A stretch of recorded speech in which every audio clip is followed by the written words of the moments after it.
जो फाउंडेशन है ये स्टार्ट की थी 1993 से, बट ऑफिशियली हमने इसको रजिस्टर करवाया ऑनरेबल हाई कोर्ट जम्मू के साथ 2018 में।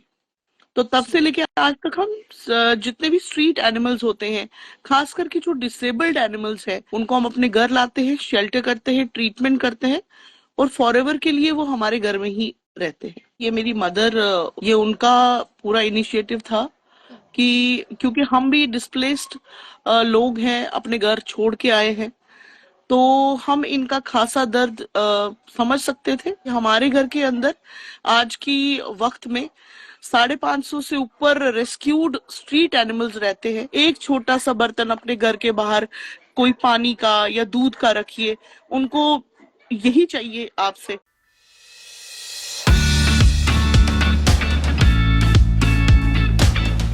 Hello, good afternoon ma'am, welcome. आपका स्वागत है हमारे चेक फाइनेंशियल के इंस्टाग्राम लाइव सेशन में।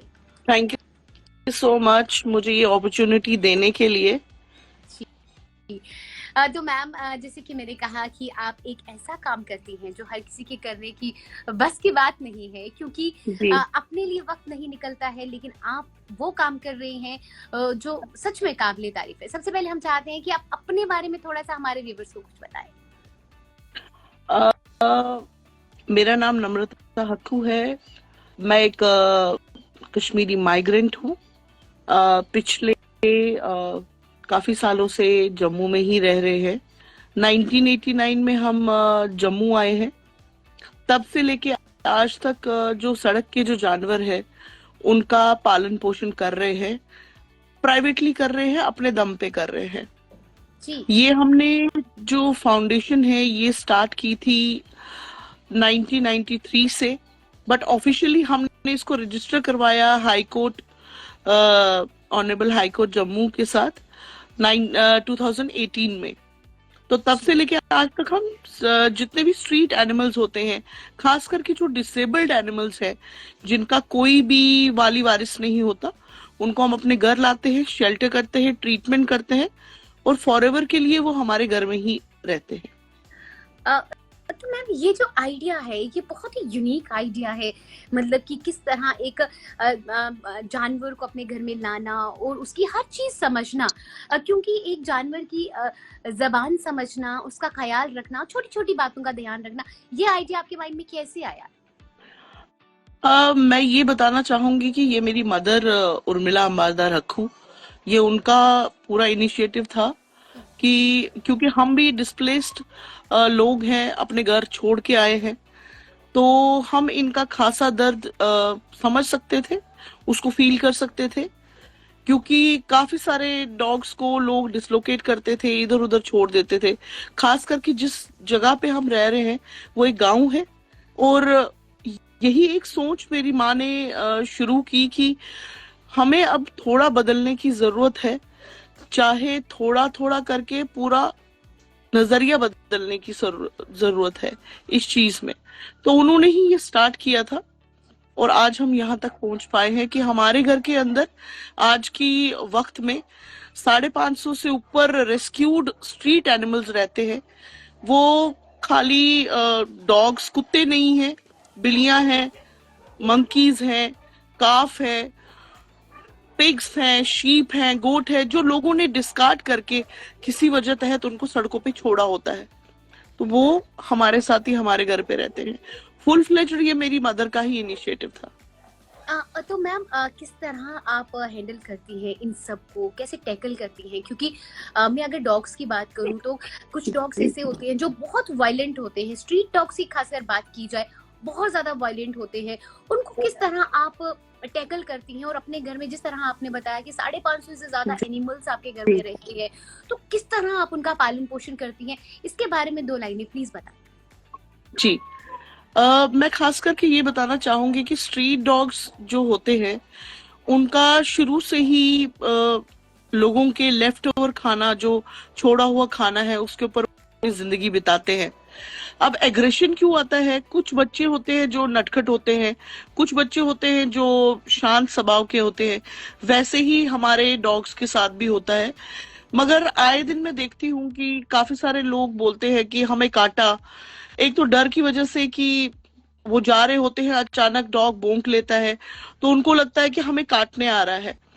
मैं आपके माध्यम से हर किसी को यही बताना चाहूंगी कि अगर इतना मुश्किल नहीं है उनके साथ फ्रेंडली होना, बड़ी आराम से, बड़ी आसानी से अगर आप एक बिस्किट का पैकेट, 5 रुपए या 2 रुपए का बिस्किट का पैकेट उनको खिलाना शुरू कर देंगे, वो डेफिनेटली आपके दोस्त बन के ही रहेंगे। मगर मैंने खास करके शुरू में यही बोला था कि कुछ नटखट बच्चे भी होते हैं, तो नटखट बच्चों के लिए हमारी ऑर्गेनाइजेशन ये करती है कि जहां हमें लगता है कि ज्यादा से ज्यादा एक डॉग की वजह से बहुत सारे डॉग्स को तकलीफ भोगनी पड़ रही है, तो हम चाहते हैं कि उस पर्टिकुलर एक डॉग को हम अपने पास रिहैबिलिटेट करें।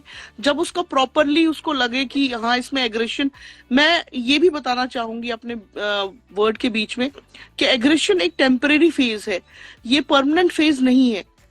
सो इसको टैकल बिल्कुल समझदारी से, जैसे आप एक नटखट बच्चे को, एक जिद्दी बच्चे को जो घर में चीखता रहता है उसको हैंडल करते, उसी हिसाब से हम इनको हैंडल करते हैं। मुश्किलें जायज है कि मुश्किलें आती हैं, वो हमें भी काटते हैं, मगर ये है कि अगर हम भी इससे पीछा छुड़ाएंगे तो कौन करेगा, कौन उनको रिहैबिलिटेट करेगा। तो मैं यही लोगों से हाथ जोड़ के यही रिक्वेस्ट करूंगी कि दोस्ती करिए, दोस्त बनिए। जहां आपको लगता है कि नहीं हो पा रहा है तो अपने हाथ में कोई भी ऐसी चीज ना लीजिए, जैसे डंडा हो गया, कुछ हो गया, उससे बजाय आप एक नियरेस्ट ऑर्गेनाइजेशन को या जम्मू म्युनिसिपल कॉर्पोरेशन को कांटेक्ट जरूर करिए। तो मैम इसमें जिस तरह बात की जाए, जिस तरह आप चलाती हैं ये जो आपका जो फाउंडेशन है, आप रन करती है, तो इसमें आपको कौन सपोर्ट कर रहा है, क्या लोगों का कितना सहयोग है, और भी किसी का अगर इसमें सहयोग है कि ये आप अकेले रन करती हैं?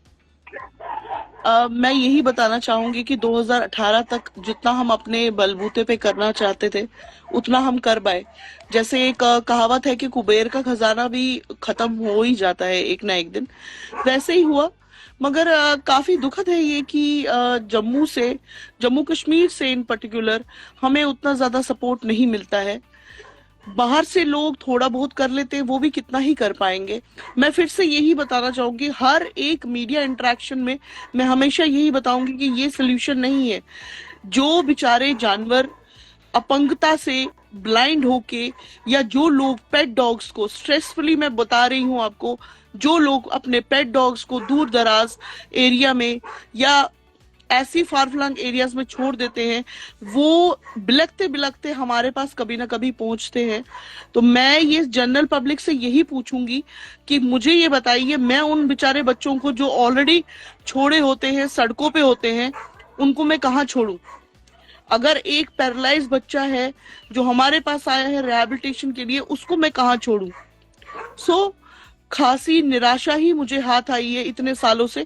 मैं खुद 42 ईयर्स ओल्ड हूँ, और 42 ईयर्स ओल्ड में से अगर आप मान लीजिए 12 साल तो छोड़ ही दीजिए, 30 साल में हमारे घर तक आज तक कोई पहुंच नहीं पाया है। हाँ, कुत्ता छोड़ देंगे, बिल्लियां छोड़ देंगे।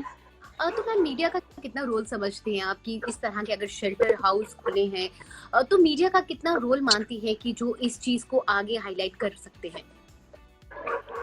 देखिए, मीडिया एक दिल है हर एक इंसान का, मैं तो यही समझती हूँ। बचपन से हम जो भी देखते थे टीवी पे ही देखते थे। आज की डेट में मीडिया का जो शाउट आउट है, जिसको मैं बोलती हूँ, वो इतना लाउड अगेंस्ट है एनिमल वेलफेयर के, एनिमल ऑर्गेनाइजेशंस के, एनिमल लवर्स के, ना कि उनके फेवर में है। मैंने आज तक कोई भी इन फेवर मीडिया हाउस नहीं देखा है। आपने अप्रोच किया है, मैं इसकी काबिले तारीफ ही करूंगी कि आप लोगों ने एक इनिशिएटिव लिया कि हम भी एक एनिमल शेल्टर होम को थोड़ा सा लोगों को बताएं। जबकि अगर आप आए दिन देखिए, प्रिंट मीडिया हो गया या विजुअल मीडिया हो गया, वो बाइटिंग के केसेस को इतना हाईलाइट करते हैं कि इसको बाइट कर दिया, उसको बाइट कर दिया, मगर वो जो एनिमल लवर है उसको डिमीन कर देते हैं। तो ये खासा, इससे मेरे को बड़ी ज्यादा पेन होती है कि मीडिया हाउस काफी ज्यादा जिम्मेदार होना चाहिए। मीडिया हाउस अगर आप दिखा रहे हैं कि कोई बाइट कर रहा है, कहीं पे कुत्ते ज्यादा हो गए हैं, म्युनिसिपल कॉर्पोरेशन ये कर रही है जो मीडिया हाउस हमेशा करते हैं, थोड़ा सा इन फेवर में भी कर दीजिए, क्योंकि जो आप लोग दिखाएंगे वही लोग देखेंगे।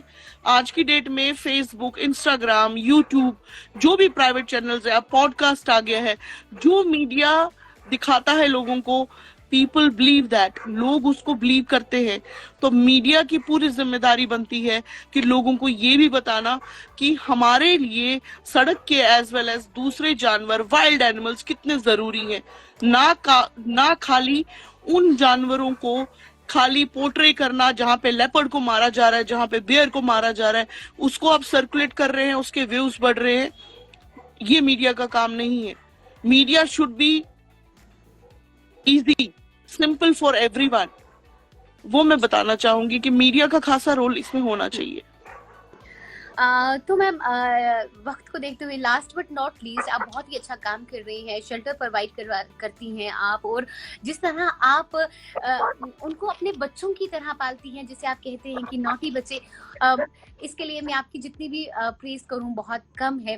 But last but not least, आप क्या कहना चाहती हैं, हमारे जितने भी व्यूअर्स बने हैं उनको क्या एडवाइस देना चाहती हैं, और आगे आप क्या करना चाहती हैं? और मैं एडवाइस क्या ही, मैं उनको हाथ जोड़ के यही बोल सकती हूँ कि प्लीज जितना आप पेशेंटली अपने घर वालों के साथ, अपने रिलेटिव्स के साथ, अपने फ्रेंड्स के साथ रहते हैं, उतना ही कॉर्डियल होके अपने कम्युनिटी एनिमल्स के साथ रहिए।